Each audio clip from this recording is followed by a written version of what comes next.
I know at least one person here this morning saw the sermon title and immediately went to the song that was behind it. Maybe you remember it too, the Bobby Farron song from 1988. A little song I wrote, you might want to sing it note for note. Don't worry, be happy. In every life we have some trouble, but when you worry, you make it double. Don't worry, be happy. Ain't got no cash, ain't got no style, ain't got no gal to make you smile. Don't worry, be happy. Because when you worry, your face will frown, and that will bring everybody down. Don't worry, be happy. If you remember the song, it's done in kind of a Jamaican, gentle, easy-going. Any of you ever been on a Caribbean cruise, you know the sound, and you know the feeling, you know the impact of it. Pam and I, for our honeymoon 20 years ago, went on a Caribbean cruise. And you just sort of get down there and you forget. I mean, don't worry, be happy is sort of a way of life. But we all know, don't we, that the cruise ends and it's time to come back home and back to the real world where being happy sometimes is hard and worry is kind of a way of life. But what if? What if somehow? I can still remember the crazy cab driver in Jamaica telling us, don't worry, be happy. But if you ever rode with one of those cab drivers, worrying is a good thing to do. But anyway, don't worry, be happy, don't worry. What if in some fundamental, deep down in your bones kind of way, that's true? I'm not talking about being lazy. I'm not talking about being irresponsible. I'm not talking about something trivial and trinkety. What if somehow way deep down in our bones, don't worry, be happy, really is true somehow? I'm relatively good at worrying. I'm guessing maybe I'm not the only one here who knows how to worry rather well. I know how hard it is to be happy when I'm already busy worrying about things, and maybe you understand that too because maybe you've had some practice with it. We try our best not to make it an either or. Either I'm going to be happy or I'm going to worry. We try somehow to figure out some way to sort of pull those two together and do a little of this and a little of that and somehow get it all to work together some way. With a little practice, you can worry and whistle at the same time, sort of. Although the worry kind of takes the shine off the whistle, and if you aren't careful, the worry still gets the better of you. So we know from our own experience what Jesus is trying to say to us here. No one can serve two masters. No one can serve two masters. You will hate one and love the other. You will be devoted to one and you will despise the other. You cannot serve God and wealth. Most of us are going to say, well, that's not hard because I don't have any money anyway. But that's not exactly what Jesus was driving at here. You cannot serve God and even your anxiety about wealth or your yearning for wealth or your struggle for wealth. You cannot both serve God and money. So maybe Jesus thinks it is an either or. Either you will do this or you will do that. You can't do a little bit of both maybe. Either or. You will worry, you will be happy. Maybe. Does that fit in here too? You can't serve them both. You will be one or you will be the other. You cannot serve them both. You cannot worship them both. So Jesus says, therefore I tell you, don't worry about your life. Don't worry about your life. Don't worry about what you will eat. Don't worry about what you will drink. Don't worry about your body. Don't worry about what you will wear. Which, of course, is the stuff we worry about, isn't it? At least some of the stuff we worry about. How am I going to come up with money to pay the heat bill and the mortgage or the rent? How am I going to come up with money to buy the groceries and pay the doctor? How can I keep my car running so that I can get to work to earn the money to pay the bills? As long as I don't get the flu and have to miss work and don't get paid anyway. Anybody here know the drill? It's the drill we live with, isn't it? So Jesus, let's be reasonable here. Let's be practical. This two masters thing, maybe there's something going on here. But if you look at the text again, you will see that Jesus never said that these things don't matter. Jesus never said that food doesn't matter. Jesus never said that drink and clothes and all the rest of it. In fact, Jesus said exactly the opposite. Food and drink and clothes and job and care and health and money to pay the bills, all that stuff does matter. And Jesus knows that it matters. In fact, I can take the words right out of Jesus' mouth and quote them back to you. Jesus said, "Indeed, your heavenly Father knows that you need these things." We need these things. So needing isn't the point that we're working on here. Worrying about those things is the point here. When those needs keep looming larger and larger and larger on the horizon of our vision, pretty soon they crowd everything else out and we can't see anything else, and we become anxious and we become worried, and all of this sort of monopolizes our life. That's what Jesus is talking about here. Not the needs. The needs are real and legitimate. The worrying.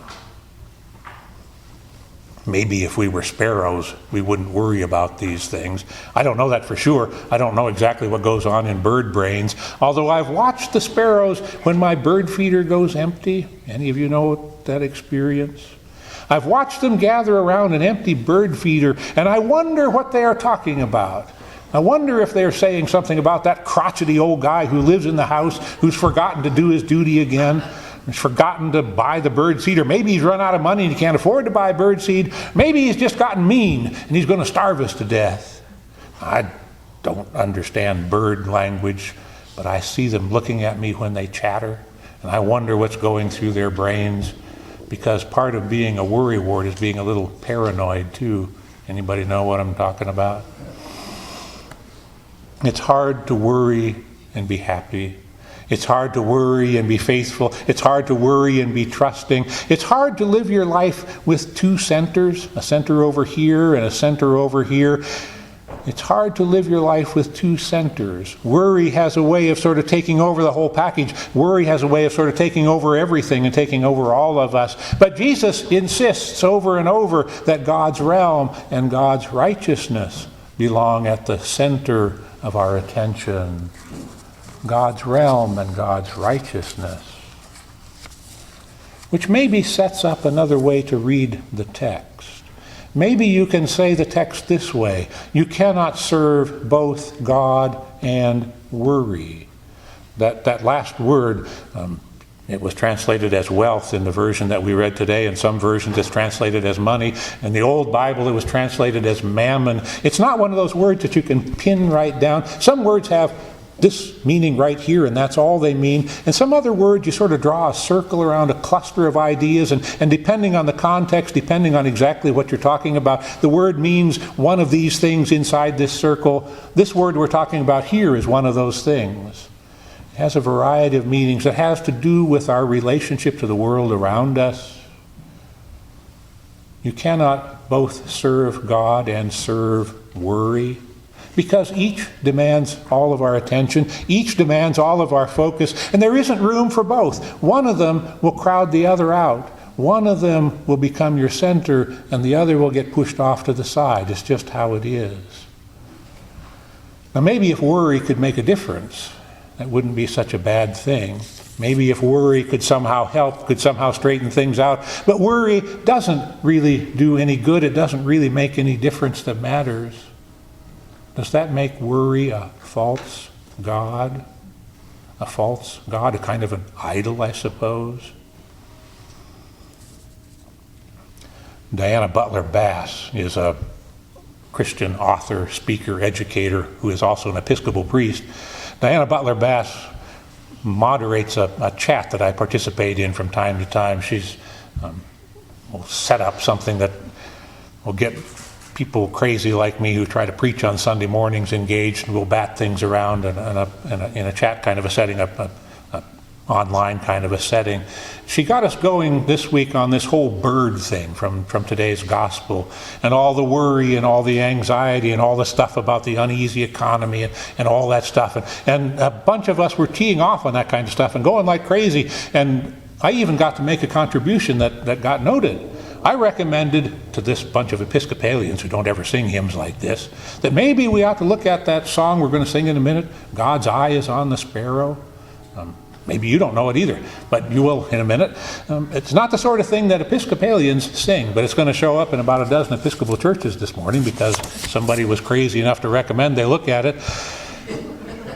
After that little conversation sort of ran its course, then Diana, who moderates this chat, twisted us in a different direction, because she's really kind of heavy into religion and politics and religion and economy and all this big stuff.